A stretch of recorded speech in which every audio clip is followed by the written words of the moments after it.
Aloha. Well, I'm really bummed I'm not going to see you for another month. However, here is a good amount of material for you to work on until that point.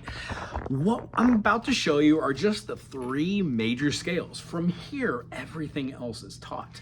When we play a C major, we play a D minor, an E minor, the F major, a G major, A minor, a B diminished, and then a C. We have all 7 notes: C, D, E, F, G, A, B, and then C.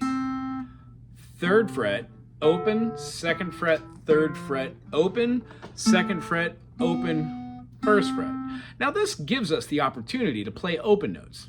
3rd fret, open. Cool. Well, if we play that same C with our 2nd fret, we now omit the 1st fret and the open strings. We only play on the 2nd, 3rd, 4th, and 5th. That gives us 3 for the C, pinky on the A string at the 5th fret for the D. Our first finger is located right above. Half step again from the E to the F. F to G is a whole step to the 5th fret. Right above that E, we get the A. This time we go a whole step rather than a half step on the string above from an A to a B, and then our next half step is our resolution, B, C. C, D, E, F, G, A, B, C. C, D, E, F, G, A, B, C. The last of which plays the same C note but does not use the 3rd finger like the 1st scale does. It does not use the 2nd finger like the 2nd scale does, but he uses the 1st finger and omits the 1st, 2nd, and open strings, giving us 3rd fret, 5th fret, 7th fret, 3rd fret, 5th fret, 7th fret, 4th fret, 5th fret. Do, re, mi, fa, sol, la, ti, do. Between those 3, every single note on every single scale for every single guitar is always played like that. Hands down. Any professional you see will be playing in one of 3 patterns. From there, we change half steps, whole steps. We do different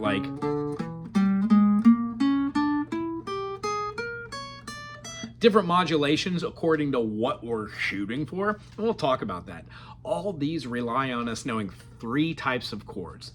A major, which the 1 is, a minor, which the 2 and the 3 are, a major, which the 4th and the 5th are, a minor, which is the relative minor of the key, and then the last one of every key in a major is going to be called the diminished. When we get into seeing these in different keys, like G major no longer has no flats like C, C, D, E, F, G, A, B, C. It has 1. That 1 sharp is F sharp. You just need to remember that it's F. Or you go to the half step right before the note you're looking for, and that is the sharp that you add on, which is the diminished. So in the key of G, we would do the scale preference. We would either have our open phrasing, our secondary fingering, or our 3rd fingering. When we start that out on the G, we have G, A, B, C, D, E, F sharp, and then open G. If we start on our 2nd finger, we have G, A, B, C, D, E, F sharp, G. It feels and looks the exact same thing as the C major.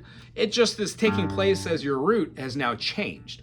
This works for every single chord. When we play the G major up, we have 3, 5, 7, 3, 5, 7, 4, 5, the same way we would have had the C major scale. And now we know how to play the Ionian scale in every key. I would behoove you to be able to play the D, E, F sharp, G, A, B, C sharp, D. This scale, is the major scale. We just replaced the open notes for the 2nd fret now. If we moved up, we would still just remove that idea and use those same fingerings. That's how we find the scale preference no matter where we are. If we wanted to do that C 2nd and did it from D or E flat, it's always the same pattern. That is a good amount of work to work on this week just doing scales. You can do C, G, D, A, E, B, F sharp. What you're doing is you're working yourself up in the circle fist doing the same pattern. That will also help for muscle strength. Keep going with your spider exercises using this fashion, moving when you need to, doing all downstrokes.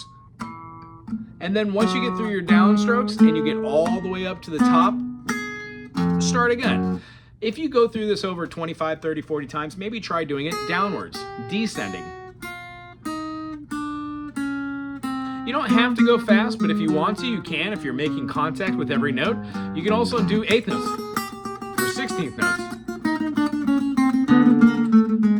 All these are just to get your fingers tighter, work on minor seconds, and be aware that the notes need to come out crystal clear. The last thing I'm going to leave you on that I'd really like you to see is called the cage system. This takes quite a while to actually just learn in its entirety, but there's no reason why we can't start off now. If we were going to be playing just a C major, C is our root. We could play a C major in this fashion. We can move these roots around to play a C major with our first third. We could also use the notation of where the notes landed to form another note, using bar chords with shapes that we know. So if you know the E major shape, when we play that at the 8th fret, it gives us a C major. When we play the A major shape, and we play it at the 5th and bar the 3rd, it gives us a C major. And then we can also go up to what? Up at the top here with these secondary fingers. What I'd like you to do is work on inversions. What an inversion is when you take the 3 notes of a scale, 1, 3, and 5, move the 1 to the top, you then have the same triad, but it's built with having a number that is different than the root on its bottom. Meaning, when we play this chord right here, even though I'm playing C down here, E is my lowest note. So this is a C first inversion. When we play here and bar up the whole thing, G is my lowest note. This is a C second inversion. When we go up to this 8th fret, the lowest note is a C. That is my C in root position. There are a multitude of ways to do this, but what I would suggest to you is working yourself up the fretboard, and if you have some downtime while you're away, check out the channel, WAGO, type in the name of the chord, and then search for it. Other than just knowing C, D, E, F, G, A, B, C, and then knowing G, A, B, C, D, E, F sharp, G, those 2 keys, C major and G major, one containing no sharps and flats, and the other one containing 1 sharp, the F sharp, will be the first 2 chords and scales that we work on just to get to a position where we could feel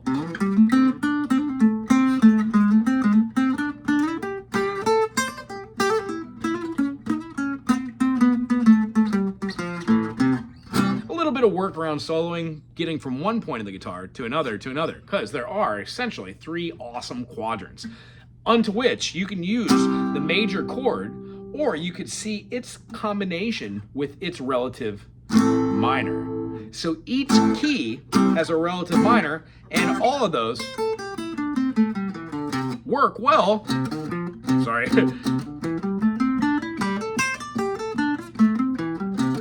as pentatonics. That will be the first thing that we work on as soon as you get back. Anyway, I'm gonna miss you. If you have any questions about what I just talked about, please reach out an email or in the comment section here, and I'll get back to you. Till then, aloha.